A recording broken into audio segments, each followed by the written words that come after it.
Hello students, welcome back to this session. आज के इस लेक्चर में हम ट्रिग्नोमेट्री एक्सरसाइज 8.1 के बाकी क्वेश्चंस को कवर करेंगे। Before we start this lesson, kindly subscribe कर दीजिए इस चैनल को and please share this with your friends because on this channel हम एनसीईआरटी के एक एक क्वेश्चन को कवर करेंगे, कोई भी क्वेश्चन मिस आउट नहीं होगा and with proper explanation, step by step सारे एक्सप्लेनेशन किए जाएंगे सो दैट किसी पर्टिकुलर स्टेप में भी आपको कोई प्रॉब्लम ना आए। So please subscribe to the channel and share it with your friends. That will be very helpful. तो चलो शुरू करते हैं आज का लेक्चर क्वेश्चन नंबर 6 से। 8.1 के क्वेश्चन नंबर 5 तक हम डिस्कस कर चुके हैं।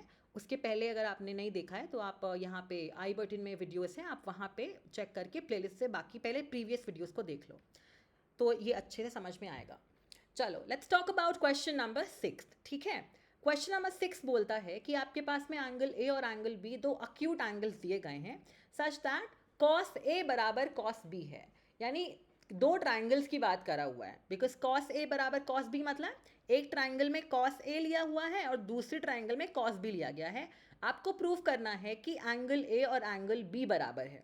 ठीक है, आप ध्यान रखना कि इस वाले पर्टिकुलर क्वेश्चन को हम सिमिलैरिटी के बेसिस पे सिमिलैरिटी ऑफ ट्रायंगल्स की प्रॉपर्टी लगा के प्रूव करेंगे।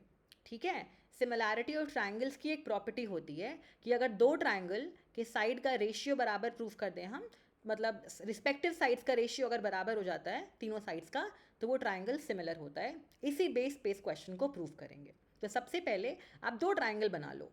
ध्यान देना, क्वेश्चन में एंगल ए और एंगल बी बोला हुआ है and cos A cos B बोला हुआ है। तो देखो जो डायग्राम हमने बनाया हुआ है वहाँ पे मैंने एक ट्रायंगल में एंगल ए को मान लिया है और दूसरे ट्रायंगल में एंगल बी को मान लिया है। ध्यान देना, हमको इन्हीं दोनों एंगल्स को कंसिडर करके चलना है। ठीक है, अब चलो देखो, हमने दो राइट एंगल ट्रायंगल्स यहाँ पे ले लिए हैं जिनको मैंने नाम दिया है। आप कोई भी नाम दे सकते हो बट मेक श्योर करना कि ए और बी को एंगल आप इंक्लूड करो। ठीक है, तो पहले में मैंने ए डी ई नाम दे दिया, दूसरे में मैंने बी क्यू आर नाम दे दिया। ठीक है, अब आप एक बात बताओ, क्वेश्चन में क्या गिवन है? क्वेश्चन में ऑलरेडी गिवन है कि कॉस ए बराबर कॉस बी, कॉस ए की वैल्यू कॉस बी के बराबर है। तो लिख दो कि it's already given. Second step में देखिए कि cos A is equal to cos B है। अब आप बताओ कॉस का फॉर्मूला कितना होता है? आप पढ़ चुके हो कि कॉस थीटा का फॉर्मूला होता है बेस अपॉन हाइपोटेन्यूज। तो यानी अगर कॉस ए बराबर कॉस बी है, इसका मतलब पहले ट्राइंगल का बेस अपॉन हाइपोटेन्यूज बराबर है दूसरे ट्राइंगल के बेस अपॉन हाइपोटेन्यूज के। ठीक है, चलो यहाँ तक भी आई होप क्लियर है। अब अगले स्टेप में आते हैं। अब एक बात बताओ, पहले ट्राइंगल ए डी ई में बेस क्या है? ए डी बेस हो गया और हाइपोटेन्यूज ए ई हो गया। तो देखो हमने बेस के जगह ए डी लिख दिया, हाइपोटेन्यूज की जगह हमने ए ई लिख दिया। सिमिलरली हमने इस ट्राइंगल में, ट्राइंगल बी क्यू आर में बेस क्या है? बी क्यू हो जाएगा और हाइपोटेन्यूज क्या है? बी आर हो जाएगा। परपेंडिकुलर बेस हाइपोटेन्यूज क्या होता है? आई होप आपको ये क्लियर है। नहीं है तो प्लीज बेसिक वाली वीडियो देख लेना। चलो अब आप देखो, अगर पांचवा स्टेप देखो, A D upon A E बराबर B Q upon B R के बाद हमने क्या किया है? हमने बी क्यू और ए ई को इंटरचेंज कर दिया, क्रॉस मल्टीप्लिकेशन का मेथड लगाया और बी क्यू और ए ई को इंटरचेंज कर दिया। क्यों किया है अभी देखना। देखो इंटरचेंज करने के बाद पांचवा स्टेप देखो क्या आया हुआ है, A D upon B Q बराबर A E upon B R. अब एक बात बताओ, पहला टर्म देखो A D upon B Q है, ट्राइंगल्स में देखो ए डी क्या है? पहले ट्राइंगल का ए डी बेस है और दूसरे ट्राइंगल का बी क्यू बेस है। तो देखो पहले ट्राइंगल का बेस अपॉन दूसरे ट्राइंगल का बेस, यानी हम ट्राइंगल के जो ये सब्जीक्वेंट साइड्स हैं, यानी पहले ट्राइंगल का बेस अपॉन दूसरे ट्राइंगल का बेस को एक पास लेते आए। ठीक है, अब ध्यान से देखना, A D upon B Q बराबर A E upon B R. देखो ए ई पहले ट्राइंगल का हाइपोटेन्यूज है, बी आर दूसरे ट्राइंगल का हाइपोटेन्यूज है। तो हम क्या कह रहे हैं? हम सबसीक्वेंट साइड के रेशियो को बराबर कर रहे हैं, यानी A D upon B Q बराबर A E upon B R है। अगर किसी तरीके से हम इसको D E upon Q R के बराबर कर दें तो तीनों साइड के रिस्पेक्टिव रेशियो सेम हो जाएंगे, ट्राइंगल सिमिलर हो जाएगा और एंगल ए बराबर एंगल बी हो जाएगा। तो हमारा यहाँ पे यही काम है। देखो दो रेशियोज ऑलरेडी मिल चुके हैं। इक्वेशन 1 जहाँ लिखी है वहाँ देखो A D upon B Q बराबर A E upon B R मिल चुका है। ठीक है, अब एक काम करते हैं, ए डी और बी क्यू ए और बी आर के टर्म्स में इक्वेशन हमको मिल चुकी है। पहले ट्राइंगल में देखें तो DE के टर्म में इक्वेशन नहीं पता, दूसरे ट्राइंगल में QR के टर्म में कुछ नहीं पता, तो हम क्या करते हैं, दोनों ट्राइंगल में पाइथागोरस लगाते हैं। सबसे पहले हम ट्राइंगल ADE, जो पहला ट्राइंगल है, उसमें पाइथागोरस लगाएंगे और DE कैलकुलेट करेंगे। क्यों DE कैलकुलेट करेंगे भाई, क्योंकि इक्वेशन 1 में देखो AD और BQ आ चुका है, यानी AD ऑलरेडी इंक्लूडेड है, और AE अपॉन BR आ चुका है, यानी ये भी ऑलरेडी इंक्लूडेड है। क्या नहीं इंक्लूडेड है, पहले ट्राइंगल से DE नहीं इंक्लूडेड है, दूसरे ट्राइंगल से QR नहीं इंक्लूडेड है, तो इन दोनों को ही सॉल्व करेंगे। ठीक है, चलो पहले ट्राइंगल ADE में पाइथागोरस थ्योरम लगाएंगे तो क्या होगा, हाइपोटेन्यूज का स्क्वायर बराबर बेस का स्क्वायर प्लस परपेंडिकुलर का स्क्वायर। हाइपोटेन्यूज बराबर है AE स्क्वायर इक्वल्स बेस है AD square plus AE square. अब यहाँ से देखो DE को उसी तरफ रहने दिया है, DE को उसी तरफ रहने दिया है, DE का स्क्वायर बराबर कर दिया AE square minus AD square. AD को इक्वल टू के इस तरफ ले जाएंगे, साइन बदल जाएगा। अगर DE को लिख दिया है DE स्क्वायर को लिखा है AE square minus AD square, last step देखो तो DE कितना हो जाएगा, पूरे पे अंडर रूट लग जाएगा, तो DE is equal to under root of AE square minus AD square. Clear? चलो अब सेम काम करते हैं हम ट्राइंगल BQR में। ट्राइंगल BQR में पाइथागोरस लगाओ। आई थिंक यहाँ मिस्टेक हो गई है, ट्राइंगल AD लिखा गया है, वो ट्राइंगल BQR है। इन ट्राइंगल BQR लगाओ पाइथागोरस थ्योरम, BR स्क्वायर बराबर BQ square plus QR square. ठीक है, तो यहाँ से QR स्क्वायर कितना हो जाएगा, BR square minus BQ square. BQ को इक्वल टू के इस तरफ ले जाएंगे, साइन माइनस हो जाएगा, QR हो जाएगा हमारा अंडर रूट में BR square minus BQ square. अब एक बार इक्वेशन 1 देखो, AD अपॉन BQ अवेलेबल है, AE अपॉन BR अवेलेबल है, DE अपॉन QR नहीं अवेलेबल है, तो हम DE अपॉन QR को कैलकुलेट करेंगे। और देखो इक्वेशन 1 में हमने इसको एक कांस्टेंट K मान लिया है। ठीक है, तो अगर हम किसी तरीके से DE अपॉन QR को भी K दिखा दें तो हमारा क्वेश्चन सॉल्व हो जाएगा, और यही इस क्वेश्चन का मेन एम है। ठीक है, चलो तो DE अपॉन QR कैलकुलेट करते हैं। हमने DE अपॉन QR लिखा इज इक्वल टू, DE की वैल्यू क्या आई है देखो नीचे, under root AE square minus AD square, तो DE जगह वैल्यू पुट कर दो। QR की वैल्यू देखो ऊपर क्या आई है, under root BR square minus BQ square, तो वैल्यू पुट कर दो, इसको इक्वेशन 2 मान लो। ठीक है, अब एक बार इक्वेशन 1 में देखो, इक्वेशन 1 में देखो क्या हम AE अपॉन BR को K कह सकते हैं, क्या हम सिर्फ AE अपॉन BR बराबर K बोल सकते हैं ना, तो क्या AE को K इंटू BR लिख सकते हैं, BR को यहाँ ले जाएंगे तो क्रॉस मल्टीप्लाई हो जाएगा, तो AE is equal to K into BR लिख सकते हैं। तो देखो हम AE को K इंटू BR लिख रहे हैं, और ऐसे ही AD को AD अपॉन BQ बराबर K मान लो। अगर इक्वेशन 1 में देखो AD अपॉन BQ को अगर K मान ले तो AD बराबर K मल्टीप्लाइड बाई BQ लिख सकते हैं, लिख सकते हैं ना। तो यहां से ये दो वैल्यूज को ऊपर इक्वेशन 2 में पुट कर दो, AE की वैल्यू KBR पुट कर दो और AD की वैल्यू KBQ पुट कर दो। ठीक है, तो जब आप ये वैल्यू पुट करोगे तो देखो क्या आ जाएगा, DE अपॉन QR कितना हो जाएगा, अंडर रूट में AE स्क्वायर की जगह मैंने K इंटू BR, AE की जगह मैंने K इंटू BR लिख दिया, तो क्या हो जाएगा K का स्क्वायर इंटू BR का स्क्वायर, माइनस AD की जगह मैंने K इंटू BQ लिखा है। ये कैसे लिखा है समझ आ गया, इक्वेशन 1 में देखो वहां से ये वैल्यूज आई हैं। ठीक है, अब यहाँ पे मैंने AD की जगह पे K स्क्वायर BQ स्क्वायर लिख दिया और डिनोमिनेटर में कोई चेंज नहीं किया है।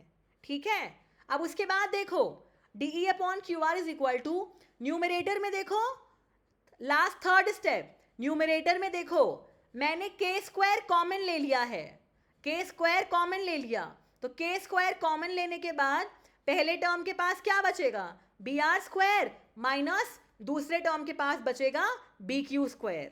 ठीक है, डिनोमिनेटर में कोई चेंज नहीं आएगा। अब एक बात बताओ, under root of K square को K लिख सकते हैं, अंडर रूट 4 स्क्वायर को 4 लिखते हैं, अंडर रूट 3 स्क्वायर को 3 लिखते हैं, तो अंडर रूट K स्क्वायर को K लिख देंगे।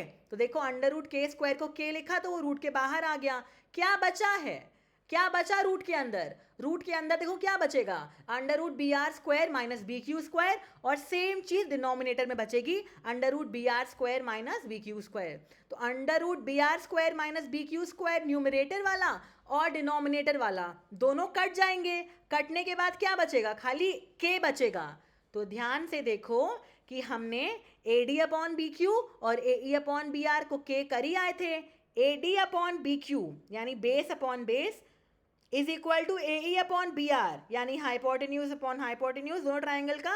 अब हमने इसको D E upon Q R के इक्वल प्रूफ कर दिया, D E upon Q R के इक्वल प्रूफ कर दिया, तो क्या हो गया, ये भी के हो गया। यानी ट्राइंगल ए डी ई और triangle B Q R similar हैं, एक जैसे हैं ये दोनों ट्राइंगल्स। और अगर दो ट्राइंगल सिमिलर होते हैं तो उनके रिस्पेक्टिव एंगल्स भी आपस में इक्वल होते हैं, तो हम कह सकते हैं कि angle A is equal to angle B. बहुत इंपॉर्टेंट क्वेश्चन है, लेंदी क्वेश्चन है, थोड़ा सा डिफिकल्ट है as compare to the previous questions, but important है।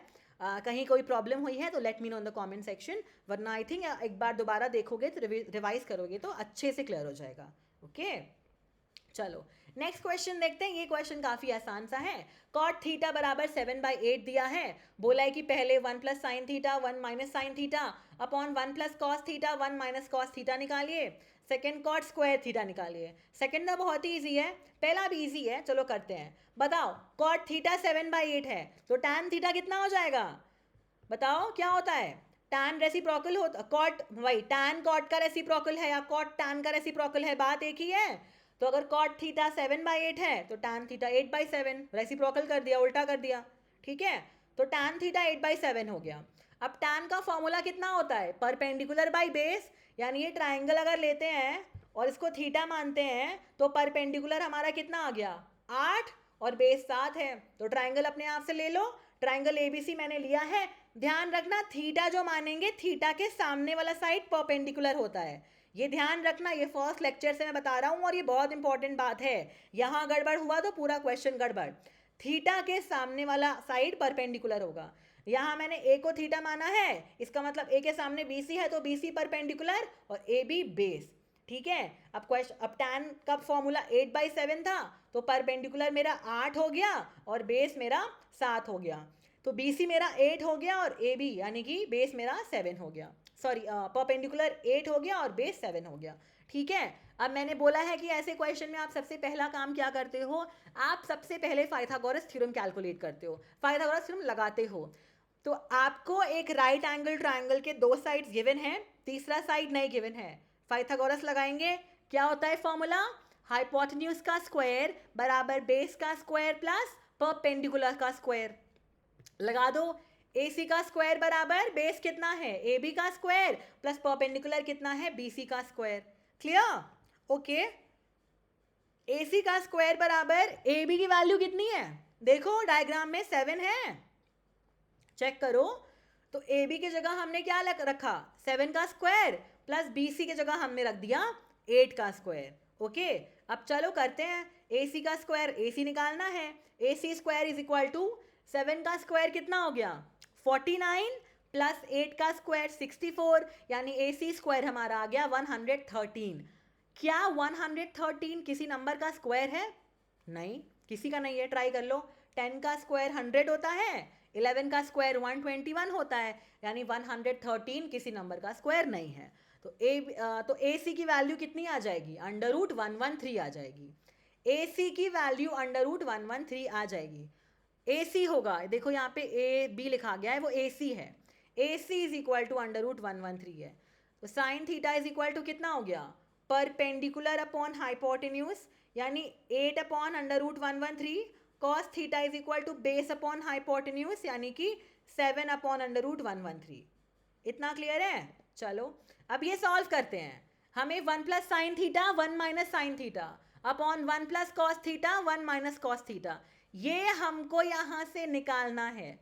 तो वैल्यूज पुट करते हैं, देखो कितना हो जाएगा, 1 प्लस साइन की वैल्यू कितनी आई है 8 अपॉन √113, पुट कर दो 1 प्लस 8 अपॉन √113, दूसरे ब्रैकेट में 1 माइनस 8 अपॉन √113, कॉस की आई है 7 अपॉन √113, पुट करो नीचे 1 प्लस कॉस के जगह डालो 7 अपॉन √113, ब्रैकेट क्लोज करो, फिर से 1 माइनस और कॉस की डाल दो वैल्यू, ठीक है। अब देखो न्यूमरेटर साइड में देखो, पहले 1 प्लस 8/√113 में एलसीएम ले लेंगे। √113 एलसीएम लिया तो वो न्यूमरेटर में मल्टीप्लाई हो गया। सेम काम हमने 1 माइनस 8/√113 के साथ भी किया, √113 एलसीएम ले लिया अपॉन, अगेन नीचे भी सेम काम करेंगे, √113 एलसीएम ले लेंगे तो यहाँ आ जाएगा √113 प्लस 7, इस तरफ आ जाएगा √113 माइनस 7। ध्यान से देखो एलसीएम लिया गया है यहाँ पे, ये स्टेप ध्यान से समझना। अब अगला स्टेप क्या होगा, √113 और √113, जो √113 इंटू √113 है ना, ये कट जाएगा। √113 यहाँ से मतलब सेकेंड वाले जो टर्म है, सेकेंड मतलब √113 सेकेंड लाइन में जो लिखा हुआ है और चौथे लाइन में जो लिखा हुआ है ये कट जाएगा, ठीक है। फ्रैक्शन पढ़ा है 6-7 क्लास में, A/B/C/D कितना होता है, A/B इंटू D/C। वैसे ये पूरा का पूरा ये जो टर्म है ये कट चुका है, तो क्या बचेगा हमारे पास में, √113 प्लस 8, √113 माइनस 8, और हमारा फिर डिनोमिनेटर में बचेगा √113 प्लस 7 और √113 माइनस 7। अब देखो A² माइनस B² का एक फॉर्मूला होता है, क्लास 9 में पढ़ा होगा, एक ब्रैकेट में A प्लस बी, दूसरे में A माइनस बी, तो ये लगा दो फॉर्मूला। तो हमारे पास में A plus B A minus B के फॉर्म में लिखा हुआ है, लगाओ तो कितना हो जाएगा, न्यूमरेटर में भी सेम फॉर्मूला लगाएंगे, डिनोमिनेटर में भी सेम फॉर्मूला लगाएंगे, तो हमारा हो गया A² माइनस B²। A हमारा है √113 माइनस हमारा B है हमारा 8 का स्क्वायर, तो √113 का स्क्वायर माइनस 8 का स्क्वायर, डिनोमिनेटर में देखो √113 का स्क्वायर माइनस 7 का स्क्वायर, तो बचा √113 का स्क्वायर कितना हो जाएगा, सेम अंडर रूट का स्क्वायर रूट, वो सेम नंबर आ जाता है, तो 113 माइनस 8 का स्क्वायर 64 अपॉन 113 माइनस 7 का स्क्वायर 49, तो आंसर आ जाएगा 49/64। ध्यान देना इंपॉर्टेंट क्वेश्चंस होते हैं, वैल्यू रखने तक ट्रिग्नोमेट्री है, उसके बाद बेसिकली आपने जो 6, 7, 8 क्लास में फ्रैक्शन पढ़ा है उससे होता है, और यहाँ थोड़ी बहुत प्रॉब्लम हो जाती है, तो इसकी प्रैक्टिस स्टेप बाय स्टेप लिख के कर लेना। इसी वजह से मैंने स्टेप बाय स्टेप सब कुछ समझाया है कि किसी पर्टिकुलर स्टेप में भी कोई दिक्कत ना हो आपको, ओके। और सेकंड तो बहुत ही सिंपल था, कॉट का स्क्वायर, भाई कॉट थीटा क्वेश्चन में दे ही रखा है 7/8, तो कॉट स्क्वायर कितना हो जाएगा, 7 का स्क्वायर बाई 8 का स्क्वायर 49/64। चलो अब जो क्वेश्चंस हैं 8th 9th और 10th वाले, ये थोड़े आसान क्वेश्चंस हैं, ये वैसे ही क्वेश्चन है जैसे आपने पहले करे थे। 3 cot A बराबर 4 है, चेक करना है क्या 1 minus tan square A upon 1 plus tan square A cos square A minus sine square A के बराबर है कि नहीं। सेम अप्रोच लेंगे, 3 cot A is equal to 4 है, तो cot A कितना हो जाएगा 4/3, cot A 4/3, तो tan A कितना 3/4, tan का formula perpendicular by base, diagram लो, ए इसको लो, परपेंडिकुलर हमें मिल गया 3, बेस मिल गया 4, ट्राइंगल के दो साइड मिल गए, तीसरे साइड को निकालने के लिए क्या करेंगे, पाइथागोरस लगाएंगे, लगा दो, ए सी का स्क्वायर बराबर ए बी का स्क्वायर प्लस बी सी का स्क्वायर, वैल्यू पुट करो, ए बी की जगह 4 पुट कर दो, बी सी की जगह 3 पुट कर दो, ए सी का स्क्वायर 25 आ जाएगा, 25 किसका स्क्वायर होता है 5 का, तो ए सी कितना आ गया 5 आ गया, ठीक है। चलो तो साइन का फॉर्मूला कितना आ गया, परपेंडिकुलर अपॉन हाइपोटेन्यूज, परपेंडिकुलर है 3, हाइपोटेन्यूज है 5, ठीक है। अगेन एक बात ध्यान रखना, जो एंगल लेते हैं, एंगल ए ले रहे हैं यहाँ पे ना, ए के सामने वाली साइड परपेंडिकुलर और ये वाली बेस, तो देखो परपेंडिकुलर अपॉन हाइपोटेन्यूज यानी 3/5, कॉस आ गया 4/5, और टैन पता ही है कि 3/4 है, तो चलो चेक करते हैं। 1 माइनस टैन स्क्वायर ए अपॉन 1 प्लस टैन स्क्वायर ए, पहले लेफ्ट साइड में देखो टैन का वैल्यू 3/4 था, तो न्यूमरेटर में पुट कर दो और डिनोमिनेटर में भी पुट कर दो, ठीक है। चलो ओके, 1 माइनस, सेकेंड स्टेप देखो लेफ्ट साइड में 3 का स्क्वायर कितना होगा बताओ 9, और 4 का स्क्वायर 16, इतना क्लियर है। ये ना यहाँ पे जो वैल्यू पुट करने के बाद हम सॉल्व करते हैं, यहाँ पे मेजॉरिटी ऑफ बच्चों को प्रॉब्लम हो जाती है, तो ध्यान से एक एक स्टेप करना, ठीक है, बिकॉज इसके बाद ना आपका बेसिक मैथमेटिकल स्किल चेक हो रहा है। ट्रिग्नोमेट्री की तो आपने वैल्यू पुट कर दी, इसके बाद आपका बेसिक मैथ्स चेक हो रहा है, फ्रैक्शन एलसीएम ये सब तो आपने पहले पढ़ा हुआ है ना, तो इसको ध्यान से समझना, ठीक है। सेकेंड स्टेप देखो न्यूमरेटर में, 1 माइनस 9/16 किया, 3 का स्क्वायर 9, 4 का square 16 upon 1 plus 9/16।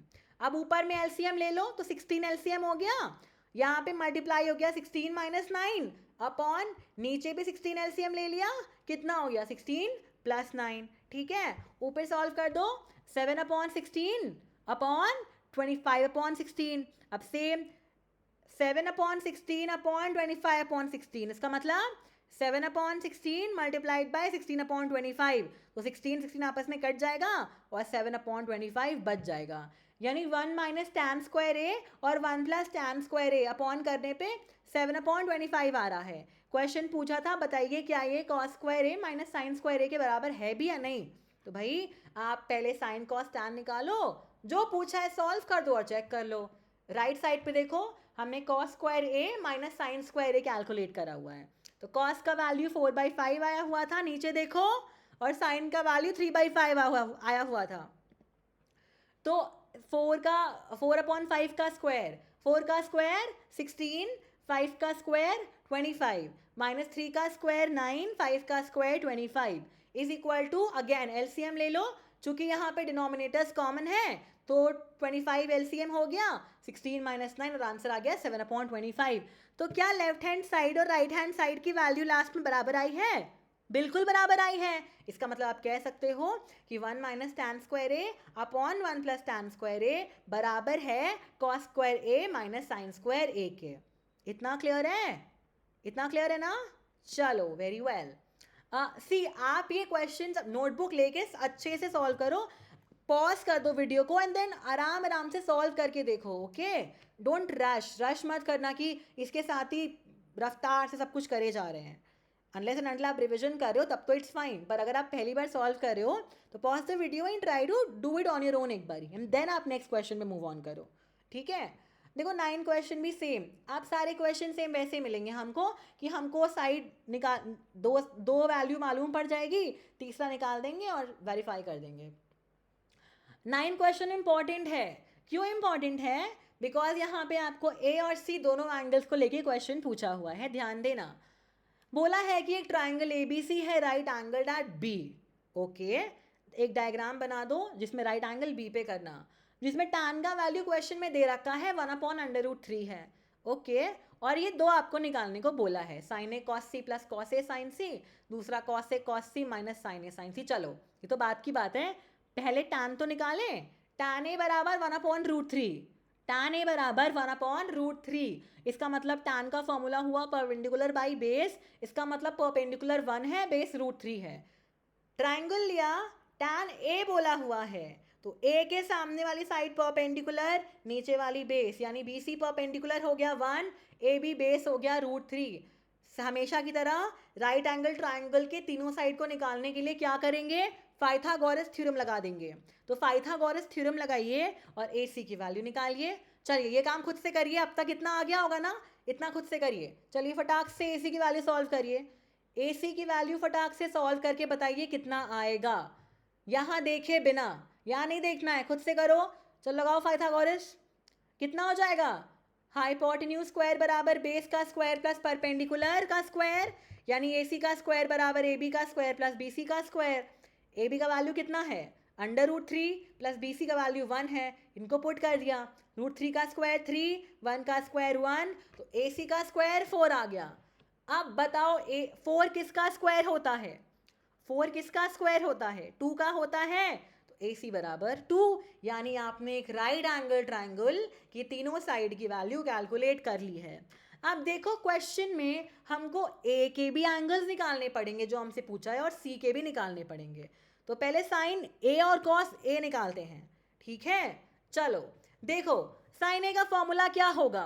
Perpendicular by hypotenuse, जो एंगल निकालते हैं उसके सामने वाली साइड परपेंडिकुलर। साइन ए यानी ए के सामने क्या है? बी सी, यानी परपेंडिकुलर बी सी हो गया, तो साइन ए हो गया 1/2, और कॉस ए होता है बेस अपॉन हाइपोटेन्यूज, तो ए के लिए बेस हो गया ए बी, यानी √3 अपॉन हाइपोटेन्यूज √3/2। यहां तक क्लियर होगा। अब साइन सी निकालते हैं। सी एंगल ऊपर है ना, तो साइन सी मतलब सी के सामने वाली साइड परपेंडिकुलर हो जाएगी। सी के सामने क्या है? ए बी है, तो साइन सी बराबर perpendicular by hypotenuse, but perpendicular यहाँ पे ए बी हो गया, ठीक है। Sine C is equal to, sine का फॉर्मूला सेम है बट सी के लिए परपेंडिकुलर क्या हो गया है, ए बी, और हाइपोटेन्यूज तो ए सी रहेगा। तो साइन सी का फॉर्मूला √3/2, कॉस सी मतलब बेस अपॉन हाइपोटेन्यूज 1/2। वैल्यूज आ गई हैं, अब पुट कर दो। पहला क्या निकालना है, देखो sign A cos C plus cos A sine सी, खुद से करो, पहले वीडियो को यहाँ पॉज करो और खुद से ये क्वेश्चन सॉल्व करने की कोशिश करो। वैल्यूज निकल गई हैं, पुट करो, फटाक से पुट करो और बताओ आंसर कितना आया। देखो साइन ए का वैल्यू हो गया 1/2, कॉस सी का वैल्यू 1/2 प्लस कॉस ए का वैल्यू √3/2, साइन सी का वैल्यू √3/2। सॉल्व करते हैं, 1/2 इंटू 1/2 1/4 हो गया, प्लस √3 इंटू √3 3/2 इंटू 2 4, तो 1/4 प्लस 3/4, 4 एलसीएम ले लो, डिनोमिनेटर कॉमन है तो ऊपर में 1 प्लस 3/4 हो जाएगा, यानी 4/4 इज इक्वल टू 1।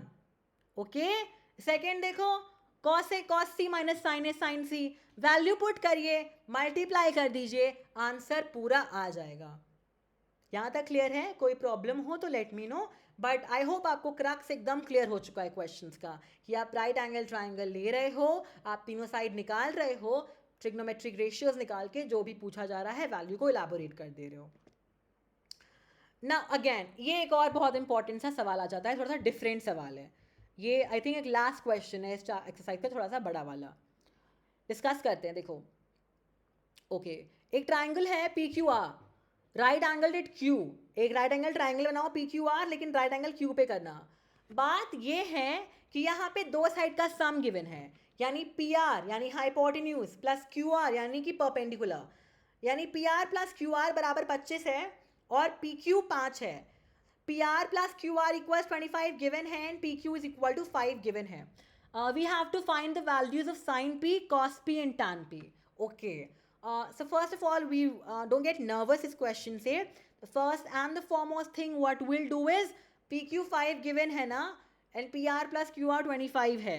Given है question में ये. एग्जाम में सबसे पहले जो क्वेश्चन में गिवन है उसको नोट करना, ठीक है। उसके भी नंबर मिलते हैं एग्जाम में, गिवन टू प्रूव लिख के आना, उस पर भी नंबर मिल जाते हैं। सो गिवन ज़रूर लिख देना। गिवन लिखा हुआ है कि पी क्यू 5 है, P R plus Q are equal 25 है। लगाइए पाइथागोरस थ्योरम, कितना हो जाएगा, हाइपोटेन्यूज का स्क्वायर बराबर बेस का स्क्वायर प्लस परपेंडिकुलर का square, hypotenuse equals to P R का square is equal to P Q का स्क्वायर प्लस क्यू आर का स्क्वायर। अब देखो आपको क्वेश्चन में गिवन था कि P R plus Q R बराबर 25 है, तो क्या मैं पी आर को 25 माइनस क्यू आर लिख सकता हूँ? बिल्कुल, क्यू आर को इधर भेज देंगे, तो क्यू आर को इक्वल टू के इधर भेजेंगे, राइट हैंड साइड से लेफ्ट हैंड साइड पे भेजेंगे, साइन चेंज हो जाएगा। लिख दीजिए पी आर की वैल्यू 25 माइनस क्यू आर, और पी आर की जो ये वैल्यू है 25 माइनस क्यू आर, इसको पी आर की जगह पुट कर दीजिए। तो आप देखो आपका जो थर्ड स्टेप है क्या आ गया, आपने पी आर की जगह 25 माइनस क्यू आर का होल स्क्वायर पुट कर दिया, पी क्यू आपको 5 का स्क्वायर पता ही था और क्यू आर का स्क्वायर हमको नहीं पता। ओके, अब लेफ्ट हैंड साइड में देखो 25 माइनस क्यू आर का होल स्क्वायर है, तो a प्लस बी का होल स्क्वायर का फॉर्मूला होता है a square plus B square plus 2ab। यहाँ क्या है, यहाँ a माइनस बी का होल स्क्वायर है, तो फॉर्मूला कितना हो जाएगा, a square plus B square minus 2ab। ठीक है, लगा दीजिए a square plus B square minus 2ab, यानी कि a कितना है 25 का स्क्वायर प्लस b कितना है क्यू आर का square minus 2ab, minus 2 into 25 into Q R is equal to 25 plus Q R का स्क्वायर। RHS में कोई बदलाव नहीं आएगा।